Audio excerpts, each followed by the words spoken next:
Next week, chapter 7, I'm going to try to get through the entire thing. If you take a quick look, it's 60 verses. But I think I can make that happen. It's Stephen's defense, and he recounts the history of the Hebrews in part. He chooses particular sections, but it's a lot of summarization of Israel's history. So I think we can get through that in a reasonable amount of time. If you get a chance to look at it ahead of time and want to ask yourself some questions, one of my major questions would be, what is Stephen doing here? He explains different parts of Israel's history, and there's other parts that he ignores. He's obviously pushing toward a point. What is it? So if you get a chance to look at chapter 7 for next week, that's what I would ask myself. It's been a little while since we've been in Acts, and just to remind you where we left off, the first half of chapter 6 has the appointment of 7 guys to help with church business to sort of free up the apostles. And Stephen, who's the subject of our study today, is one of those 7. Clearly the best known of them. We have had already in the book of Acts 2 different times when apostles stood before the Sanhedrin and were accused of various things. And Stephen's going to be the third. The first time, they got off with a warning. The second time, they got flogged. The third time will end in death. Now, that's not until the end of chapter 7, but this leads up to that. So that's kind of where we're headed. By the way, the theme of the book, at least the one I've chosen to highlight, Jerusalem to Rome, it's the spread of the gospel from a small beginning in Jerusalem throughout the Mediterranean world. And Stephen's martyrdom is the first real catalyst for that. It's the persecution of the church that is emboldened by his stoning that will push believers out of Jerusalem. So it's a significant event in the storyline of the book as well. So good enough. Man, there's some fun stuff in this chapter. So let's jump in, Acts chapter 6, and starting with verse 8. Stephen, who was introduced to us earlier in the chapter, verse 5, full of grace and power, was performing great wonders and signs among the people. And I wish I could tell you what he was doing. Luke gives us no more information than that, but great signs and wonders. He's the first guy outside of the apostles themselves who does this kind of thing, which is interesting, I think. If nothing else, it tells us that this was not just restricted to the apostles, the working of signs and wonders, and we see that, I think, even in the spiritual gifts that are given to the church early on. We have miraculous things that people can do, and I think Stephen is a good example of that here. I would imagine he does things such as healing. We saw John do that up on the Temple Mount. Other miraculous things, but I guess it's not important because Luke didn't describe that in further detail. But Stephen is powerful in his ministry here. He makes an explicit point of that. And that brings out the enemies. Verse 9, but some men from what was called the synagogue of the freedmen, including both Cyrenians and Alexandrians and some from Cilicia and Asia, rose up and argued with Stephen. Okay, so it begins as verbal confrontation. I'm going to argue with him. What you're saying about this Jesus of Nazareth is not true. Here's the things that we hate about your Jesus of Nazareth. These are the things that we think he does wrong, and we don't believe that he rose from the dead, and contravening everything that Stephen is saying. I'm assuming here that as he does signs and wonders, he is also preaching the gospel of Jesus Christ. That is the point of signs and wonders. So, I'm going to hit the pause button just for a second here, because from a historical archaeological perspective, there's some really fascinating stuff about this synagogue of the freedmen. We have an inscription that was discovered, I believe it was 1913, early in the, oh, thank you, Matt, that's awesome.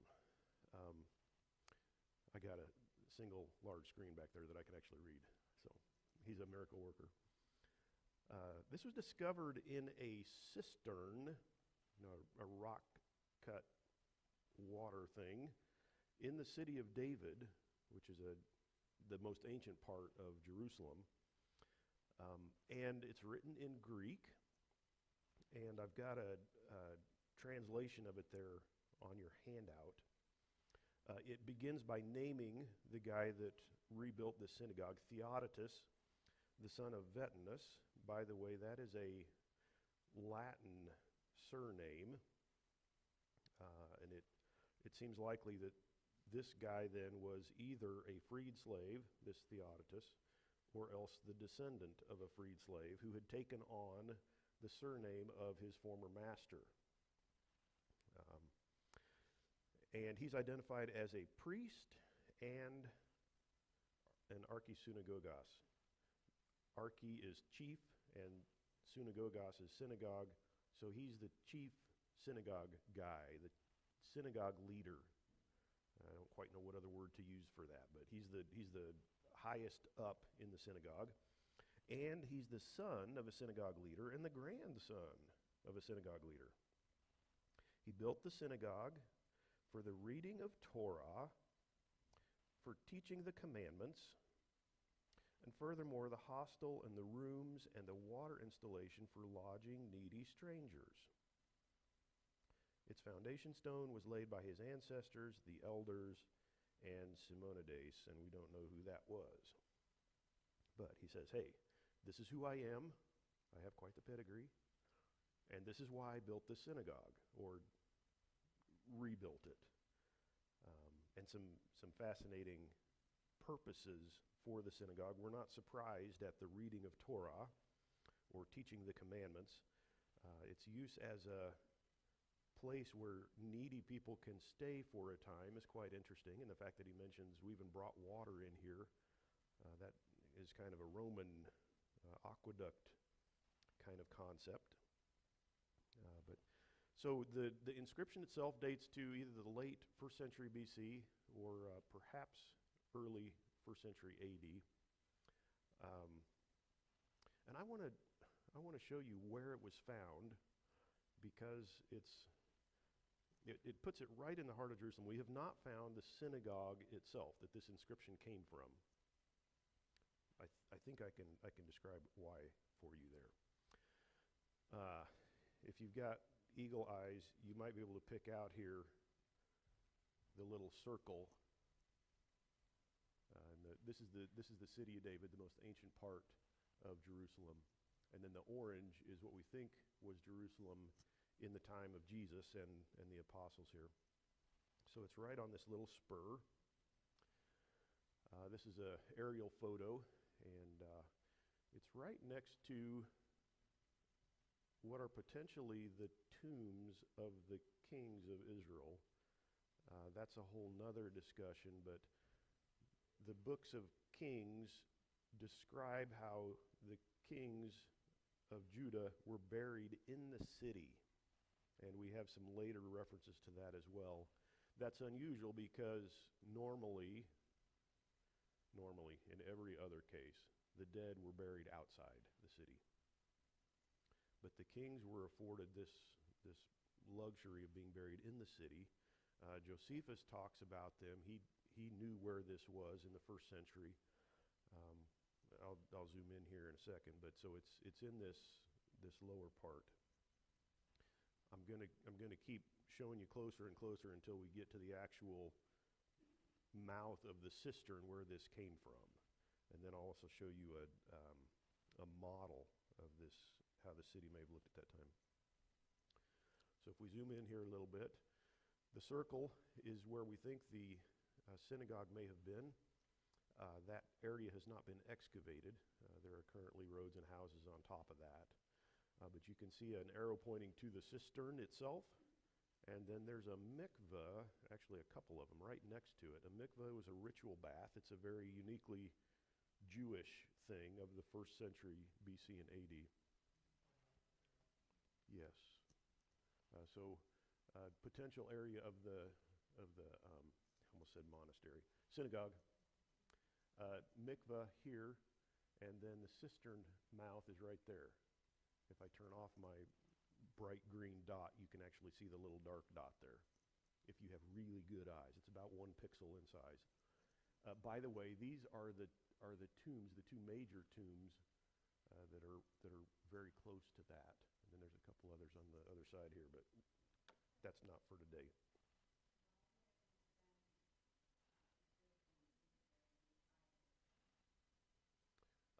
It was unusual, and I think showed honor to them that was not afforded to other people.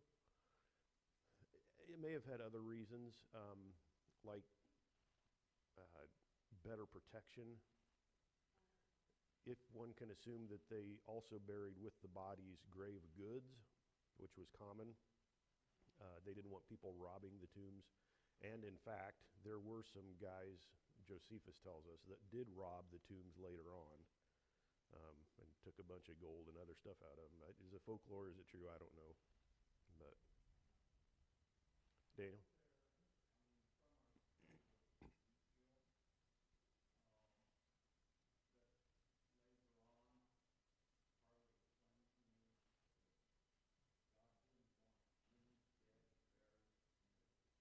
Yeah, no dead. Yeah, so something's, well, these tombs are, if they were tombs, are already empty. But there's a bunch of others in this region down along in the Kidron Valley. That stuff's probably going to have to be dealt with before the temple Ezekiel saw is built. Let's see, zoom in just a little bit closer there, and you can see about where this is. The mouth of this cistern is right up against that modern retaining wall, and it would be fun to excavate further back in there, but okay, yeah, that's not the best photo. So this is, you can see steps going down. They've been cut away here because this was a quarry in the later Roman period. In fact, you can see a lot of cuttings back here from that quarrying. But the steps going down from the mikveh here, and this is the same. We were just standing up here looking down, and now you can see the steps here that go down into that pool. There's also a pool here. Ironically, it still has water in it when this photo was taken. Cistern is just off of the photo there. Here's the mikveh that in the previous photo had water in it, and some nitwit threw a mattress, a bed mattress down here.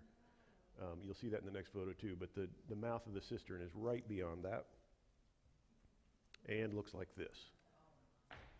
So they hauled this inscription out of there, as well as a bunch of Herodian architectural pieces, Herodian as in the Herodian period, decorated with geometric designs and that kind of thing. And they could very well have come from the synagogue. Somebody tore it down and chucked all the pieces down into this cistern. Quite fascinating. Hard to say. And it seems like a waste of a cistern too. But somebody was more interested in tearing down the synagogue than in keeping the cistern. So, yeah, I don't have much more of an answer for that. So here's a model of the city at that time. This is a little bit speculative, but you'll notice the little red-roofed building down there at the bottom. The model makers put a synagogue there to represent the synagogue from which this inscription came. That's the area that it's at. Again, this actual synagogue has not been found, but clearly there was one, or we wouldn't have an inscription that once stood on the front of the building or was built into the front of the building. So what's interesting about this inscription, and a lot of folks think it may identify the synagogue of the freedmen that's talked about here in Acts 6. It's written in Greek, not Hebrew. That's a sign. The surname of the main character is a Latin name, which makes sense for a person that had been a slave and had become free. And of course the fact that it's right time and right place just kind of begs for that connection. I spent time on this in part because we don't have a lot of these kinds of things in the New Testament where we can point to an inscription or something that close that has a connection with the text. This is a relief of two guys being manumitted or freed from slavery just prior to the time of the New Testament. One is on his hands and knees, the other shaking hands with his former master. Behind them stands the city official. He has a ceremonial axe in his hand that's kind of over his shoulder. That's a sign that he is a city official. And you'll notice that both of these slaves wear a little, what do you call that? A dummy's hat? The dunce hat?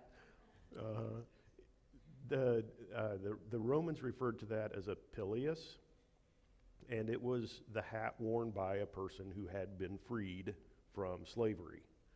It was a sign to society that they were now a freed man. I'll show you one other picture of a guy wearing one of those, a pileus. Now, I'm not suggesting that all of the guys that attended this synagogue wore this hat, but they would have known what it was and what it signified. And the synagogue apparently had enough of these sorts of people that it was called the synagogue of the freedmen, those who had been in slavery and had been freed from that. We had 4 different areas mentioned here, and in case you're not familiar with those, Cyrene is on the coast of North Africa.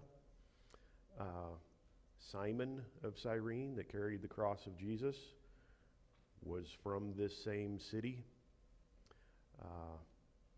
Alexandria, major city in the Nile Delta on the western side. Do you need me to point to those? So here's Jerusalem, right over here. Cyrene on the northern coast of Africa. Alexandria on the western side of the Nile Delta, a city that had been founded by Alexander the Great. Asia is just generally, well, it's what we would call Western Turkey today. We've got cities like Ephesus and Pergamum and Laodicea and Colossae along in there. And then Cilicia is in eastern Turkey. That's in fact, underneath my box, it says Tarsus. That's where Saul, soon to become Paul, that was his hometown. So you probably could have called him a Cilician. So these are people from the diaspora that have come back to Jerusalem, probably quite Hellenized, and I would say, based on this text, quite zealous. Probably Greek-speaking, probably had picked up a lot of the Hellenistic Roman cultural stuff, but here they were defending the faith against this little upstart that's preaching Jesus of Nazareth. Oh, I did throw in a couple pictures of that. This is a bone box, an ossuary, and I know what it says, but I struggle to read it in this photo. I'll give you this is connected to Simon of Cyrene. In Romans, we read that he had two sons, Alexander and Rufus, that Simon of Cyrene did. Apparently, they became believers and were part of the church and were well known to the church.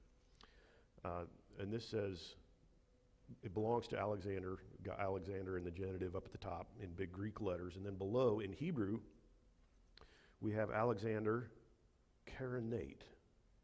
And most scholars believe that's a Hebrew version of Cyrene, so that he would then be Alexander of Cyrene. And I didn't show you this, but on the side in green chalk, it says Alexander, the son of Simon. So a very close connection to Simon of Cyrene, it sounds like. This was discovered, I think, back in the 50s in Jerusalem. It's a Jerusalem find. So another connection to Cyrene. Let's see. Took a long time on that verse. Verse 10. And yet they were unable to cope with the wisdom and the spirit with which he was speaking.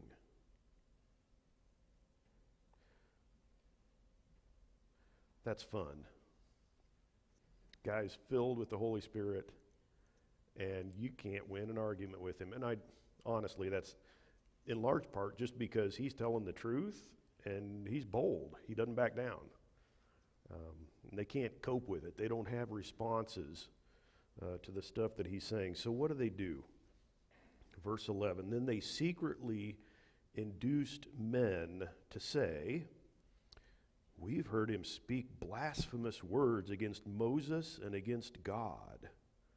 And they stirred up the people, the elders and the scribes, and they came upon him and dragged him away and brought him before the Sanhedrin.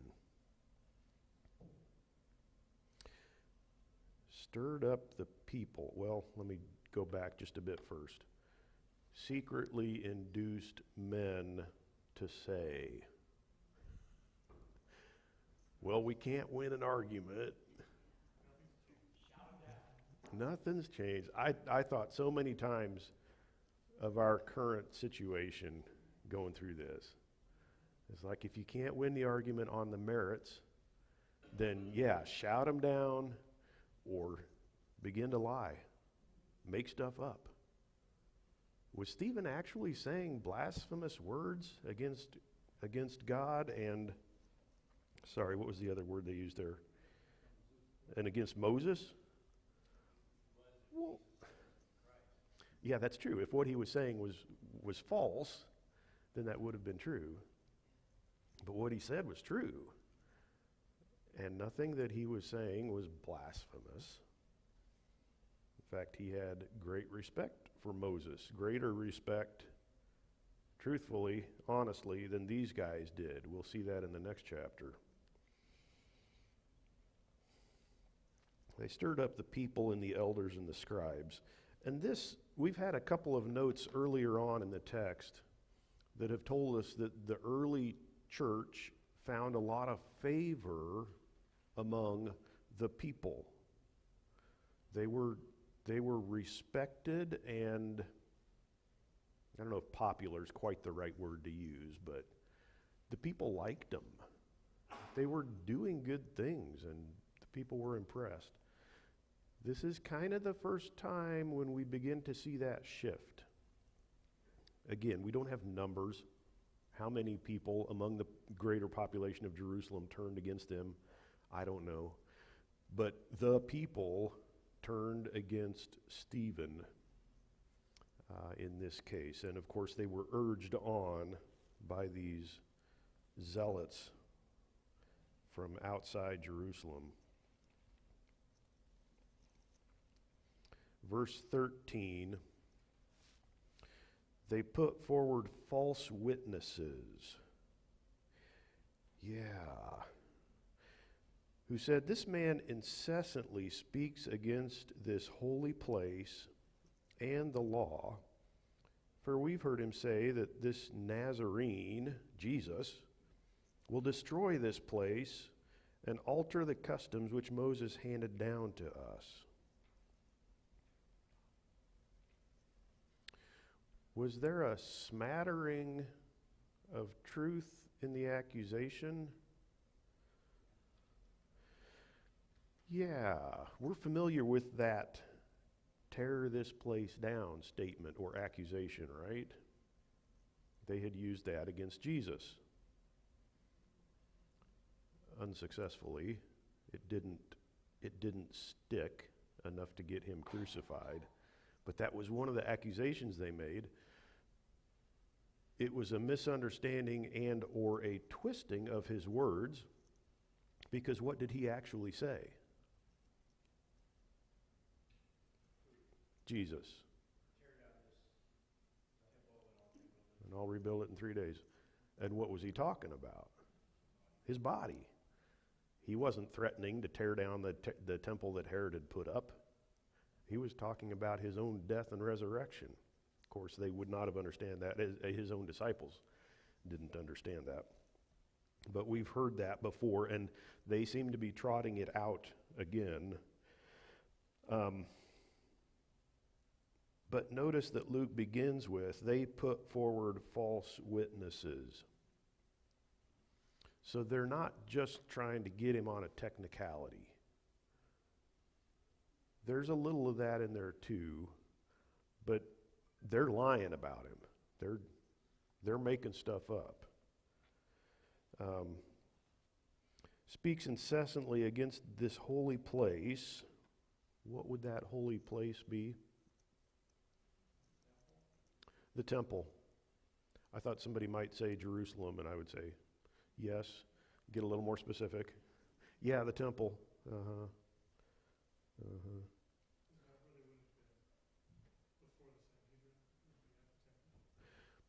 Yeah, so I've got, let's see, that's not the one I gave you on your handout. That's this one.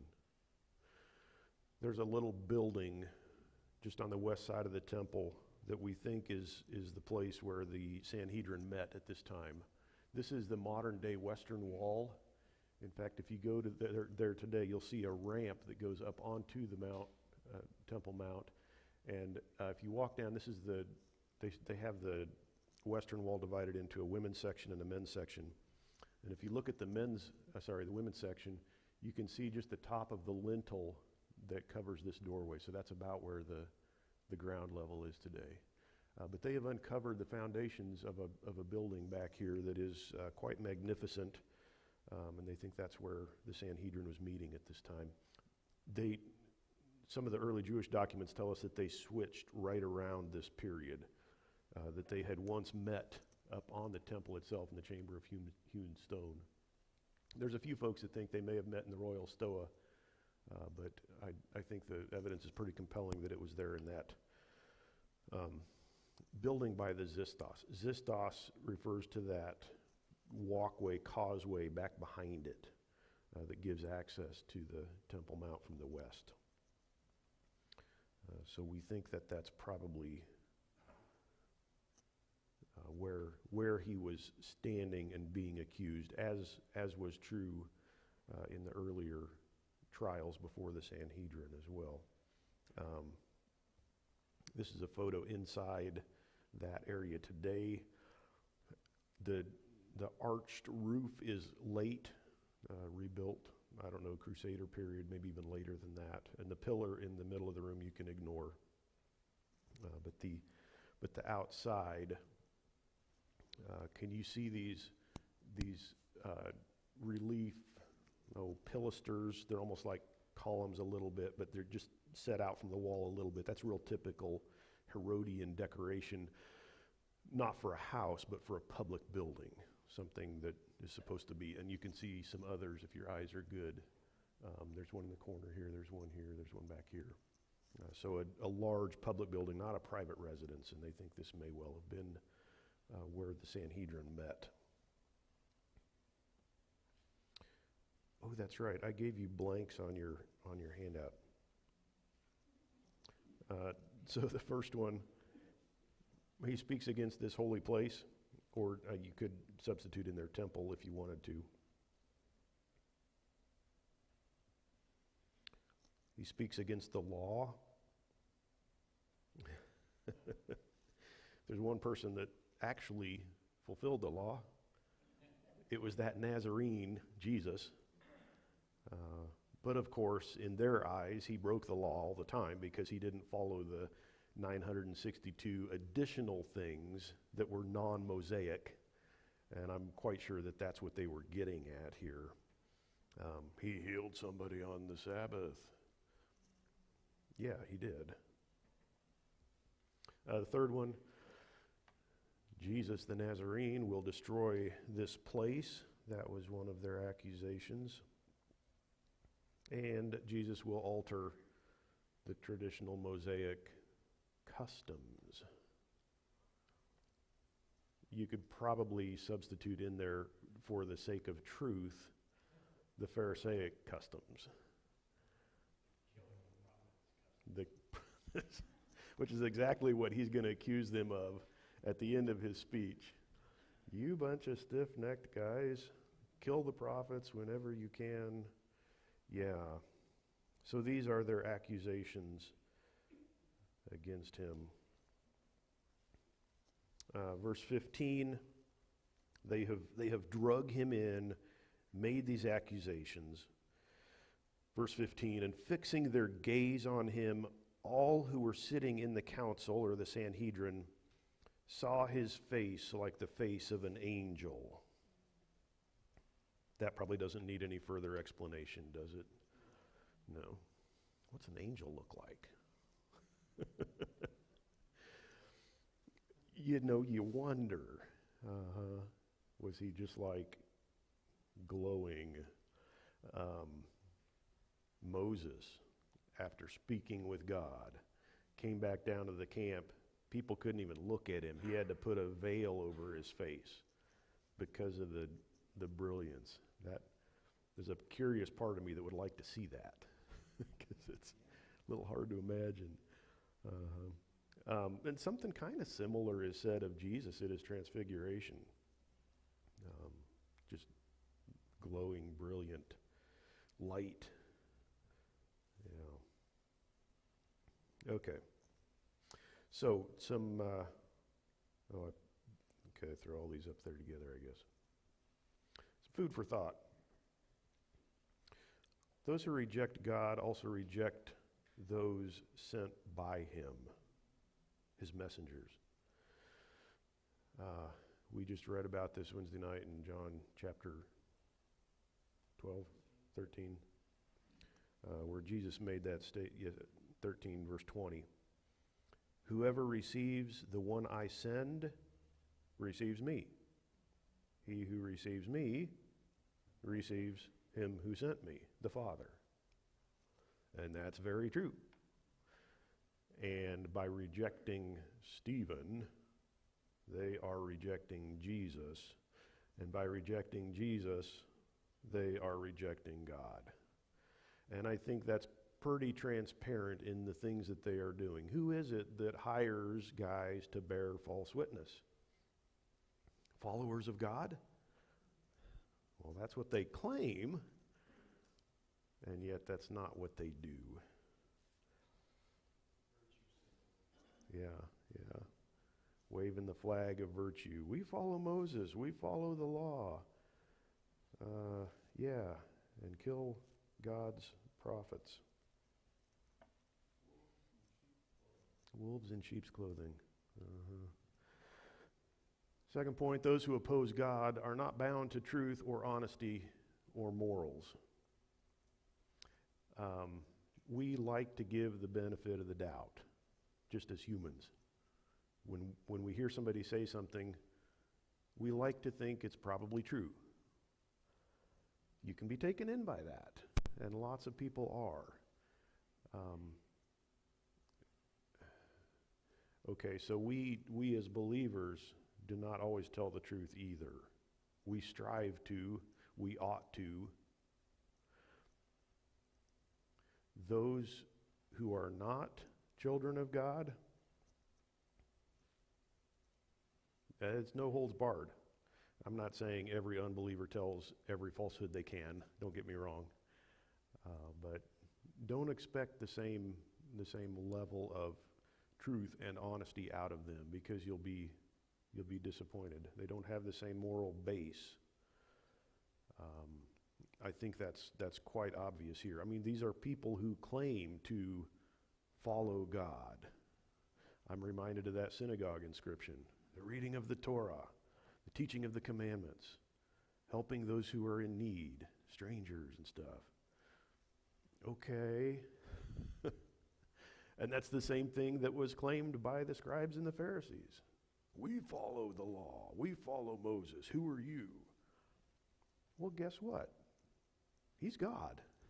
And if he says it's okay to heal a person on the Sabbath, it's okay to heal this person on the Sabbath. He's telling the truth. Third point, we need to be prepared for such deceit and be practiced to identify it. I would argue we are getting pummeled today with dishonesty, with lies, untruths, however you want to put it.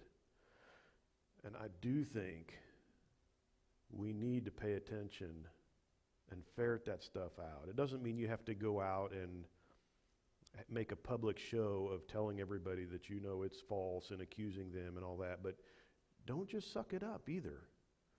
There's a reason it's called deceit. It's intended to deceive. And it often comes off as, well, maybe that's true, but don't just believe everything you hear. That's a recipe for disaster. Don't intend to get terribly political here, but we're just getting bucket loads of deceit if you pay any attention to the news or social media or whatever. Be discerning, and especially when someone has shown themselves to be a liar, you need to assume that they're not going to tell the truth the next time either. We like to give the benefit of the doubt. But there comes a point, you need to be able to identify this stuff. And I think in any area of life, politics is kind of the easy one at this point. But anywhere in life, it's across the board. So those are some of the things I would suggest to you are lessons that come out of this short section. Any observations, questions, comments? Pam?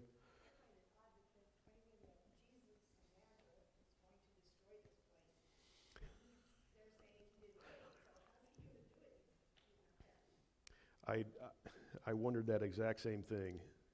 It's like, you guys crucified him and buried him in a tomb. Why are you still worried about him? Right? Yeah, there's something ironic there. Do you guys actually believe what you're saying? Why are you so worried about this? It's borderline humorous, I think. Yeah, it's a great point. Yeah, it may be.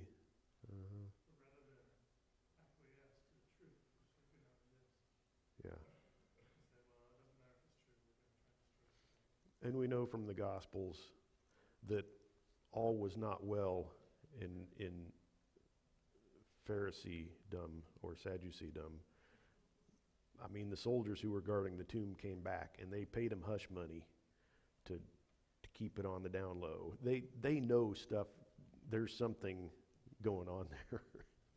But yeah, to be afraid of a guy that you killed, it's like, what's up with that?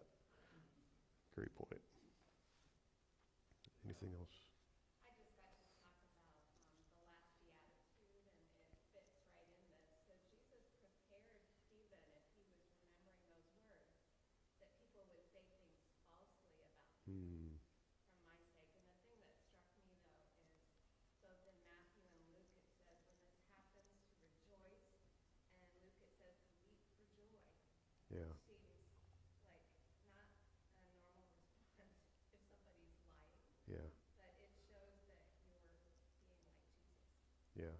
And we'll see that about Stephen. He's willing to have the verbal conversation, but he doesn't fight back. He doesn't flee. In fact, I'm amazed. He could have been much more, in chapter 7, he could have been much more conciliatory. Like, this is what I think, but, you can think what you want. And he lays it out, and then he picks up the old baseball bat and just takes a swing at him with the truth and pays for it with his life.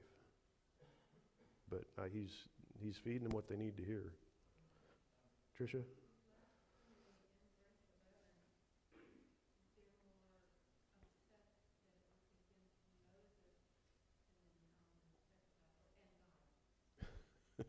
Moses gets cited first. Uh-huh.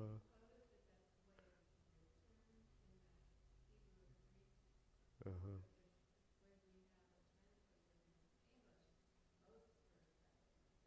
Uh-huh. Uh-huh. They had overdeveloped the law of Moses, and he was kind of their guy. We follow Moses, and we'll see that in the next chapter as well, when Stephen talks about Moses. John? Acts 6 and Acts 2 is when the community seemed to be happy with Kris. So it took 4 chapters, but if you remember in chapter 2, they were selling all their stuff and giving it to everybody. Indeed, I suppose when that ended, Once they ran out of resources to give away, yeah. Well, I'm kind of struck by the fact that, and we'll see this throughout the book of Acts, it's one of those large themes that's hard to see in a microcosm, but when you put it all together, who were the greatest detractors throughout the book of Acts of Christianity? It was the Jews, yeah. Paul goes into a new place, and often the Gentiles are like, I have to think about that some more. And the Jews are like, ready to pull out the sword. Yeah, there were some who believed. It also reminds me of Jesus' statement, I came not to bring peace, but to bring a sword, to set father against mother and children. And the truth, because of how sinful we are, the truth is divisive. People either embrace it or they reject it, and when they reject it, it's often vehemently. And I just think it's ironic that it's most often the Jewish people who have access to the law, the words of God, that end up being the ones that want the heads of the apostles and the early church.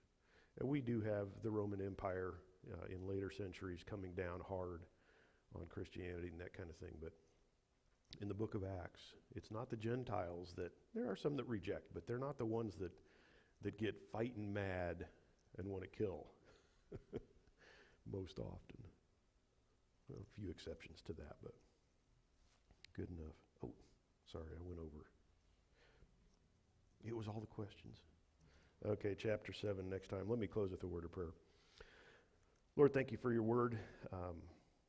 I pray that you would strengthen our resolve as we see what Stephen did here.